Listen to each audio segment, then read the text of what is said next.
chemical effects, chemical changes, quantum effects, mysterious processes, the idea of ghostliness. This process, the film process, is a process that is full of magic. Well, hey everybody, thank you for checking in once again and welcome to another one. I've come out to shoot today in the beautiful sort of early-ish autumn weather we're having today here in London in the UK, and I've come out to shoot some film with this lovely old Leica 3 camera. Now, I don't shoot much film these days, but I do like to shoot some now and again. But every time I do it, although I enjoy a lot of what I'm doing and I do enjoy a lot of the film process, every time I do it, I find myself asking why I'm doing it. After all, digital is so much easier. Film, after all, is a very old technology. This tech goes way, way back to the 1820s sometime. I think Joseph Niepce did his original experiments in the 1820s sometime. So this is very, very, very old tech. And to still be using it now, I don't know, it just sometimes seems a little bit anachronistic, and I just feel sometimes, gosh, you know, this tech is really, really aging now. Film can be really tricky to use as well. I'm shooting this old Leica 3 today, and this is an all manual camera. It doesn't have a built-in light meter, so you have to measure the light, you have to transfer those settings into the camera, you've got to wind the camera on, you've got to focus using the rangefinder.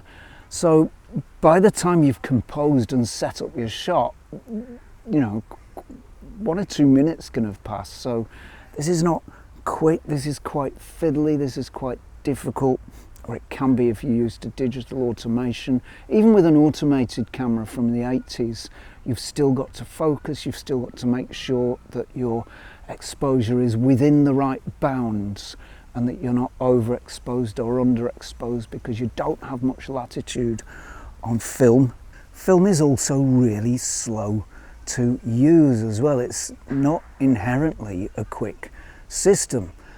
You've got to take your shots, you've got to take your film canister to the processor, you've got to wait for the processor to do their thing. That's assuming you can find a processor who actually knows what they're doing, because many of them don't these days. This is a really slow business. You can't rush this film business, whereas digital, of course, is instant.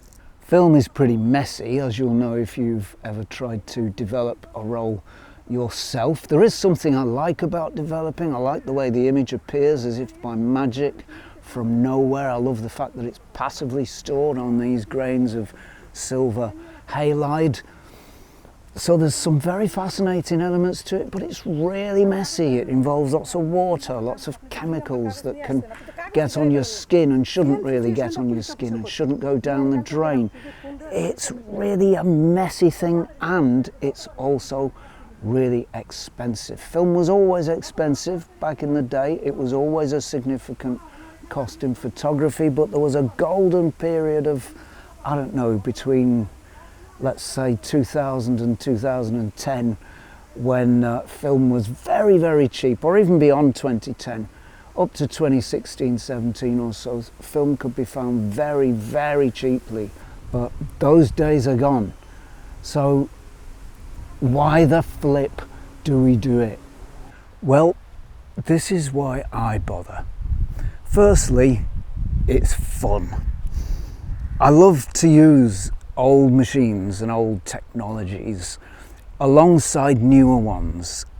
It's just a source of joy and delight to keep the old tech alive. So I love the old cars, and I do have a nice old car that I keep carefully and in good order. It's about 30 odd years old, but it's a lovely old thing, and I use it, and it's very nice to use it. And know that it can keep up with the modern traffic and that it can do everything that it always used to do. And it's the same with these old cameras, which if I had three hands I can show you. I'm carrying my notes on my phone.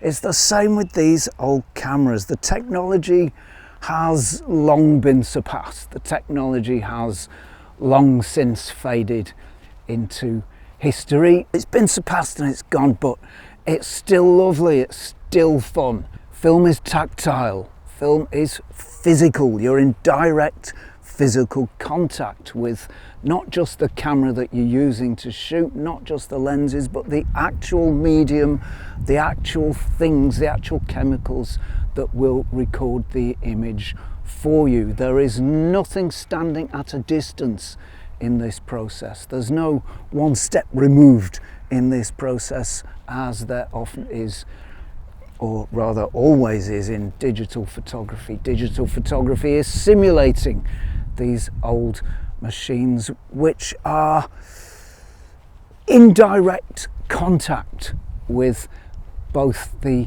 medium and the final image that they're actually capturing that light on. So this is a very beautiful process, apart from anything else. Film is a magical process. Think about the chemistry of film. Think what's happening when that latent image, that invisible image, is seared onto the film when the shutter opens. Chemical effects, chemical changes, quantum effects, mysterious processes, the idea of ghostliness, the idea of a virtual, some sort of image that we can't actually grab hold of until the chemicals that are required bring it out of the film on which it's resting.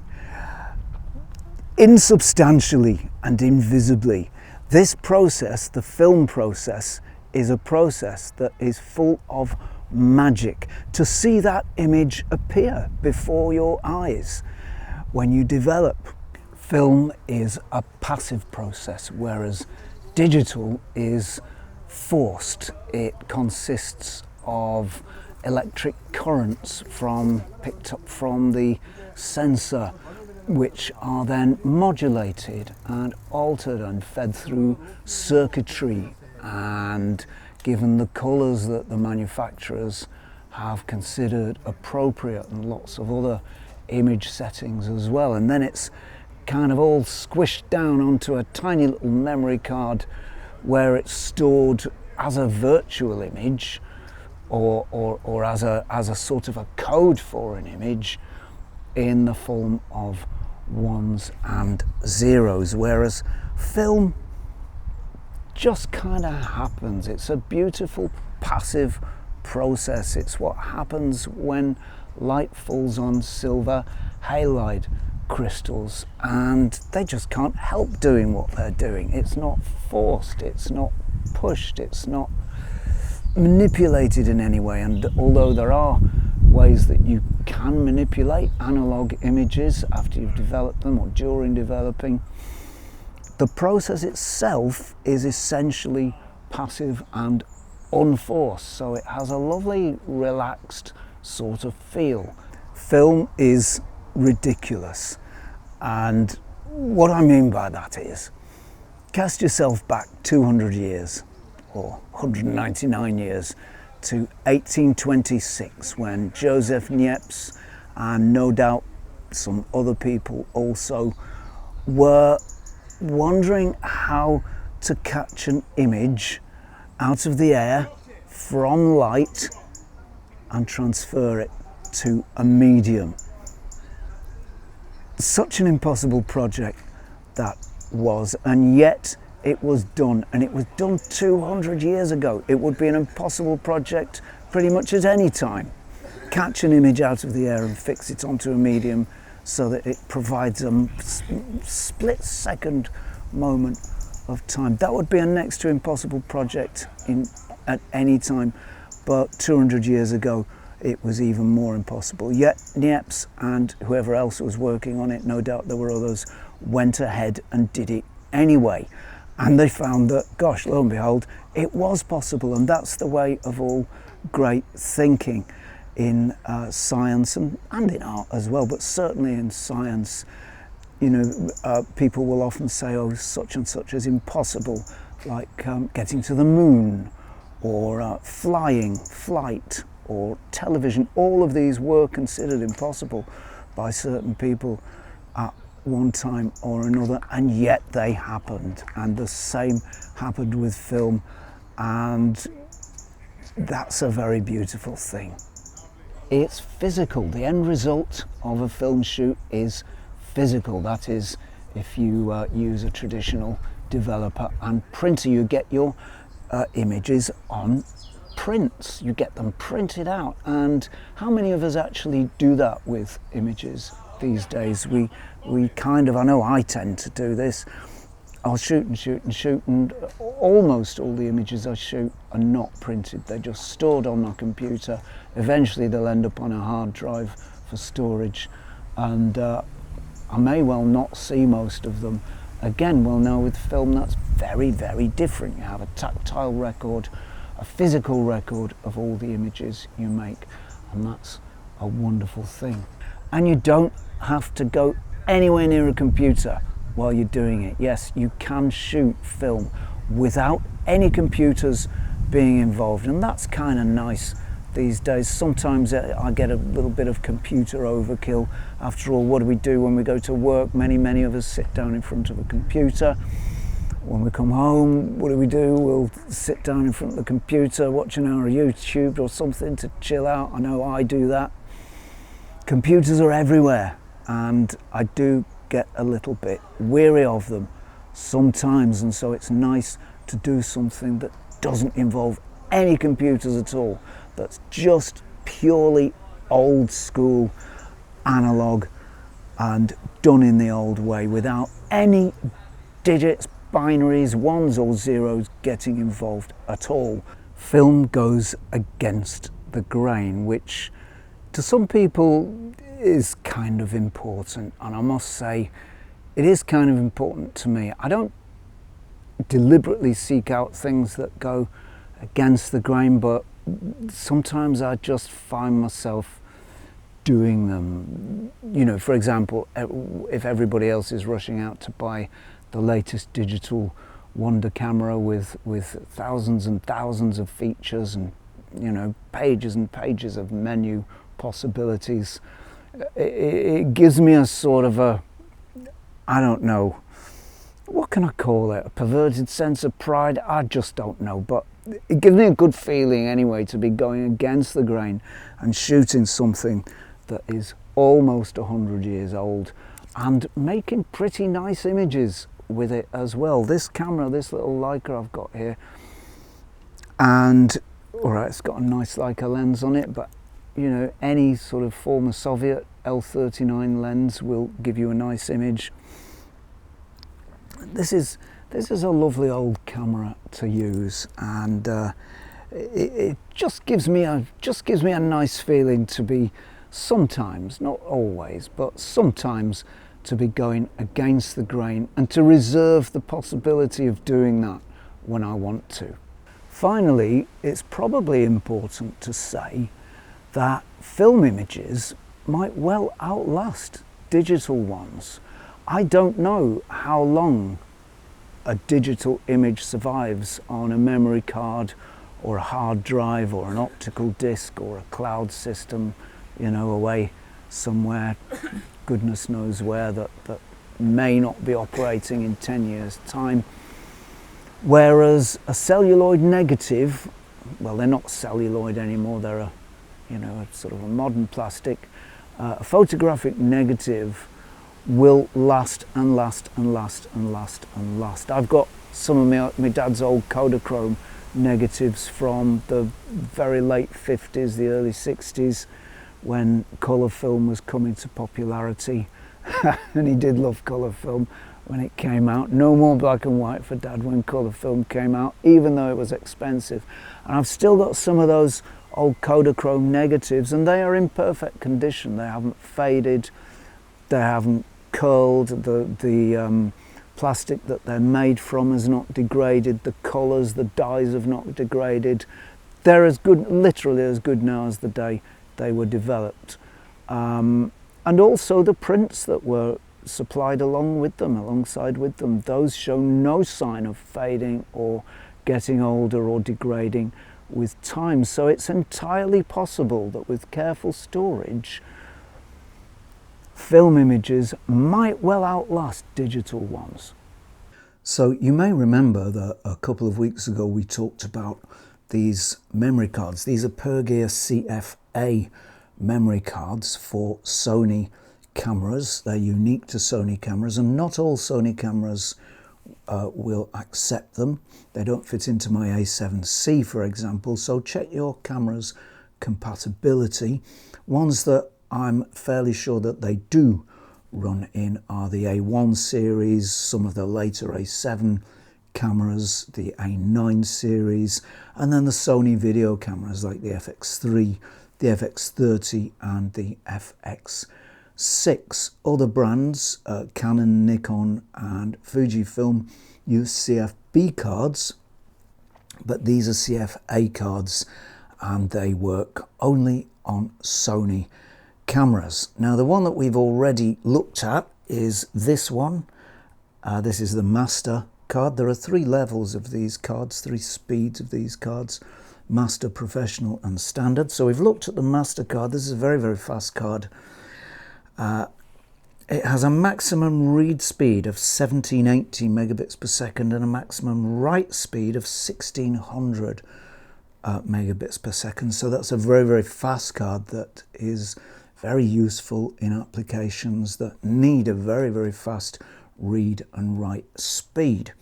However, we also have, and this is what I forgot to mention because I'm daft as a brush, I didn't notice that I had also the standard grade of card. This card is reserved for applications that don't need that very, very fast read and write speed that the Master card has. This one has a speed of read and write speeds of 780 megabits per second.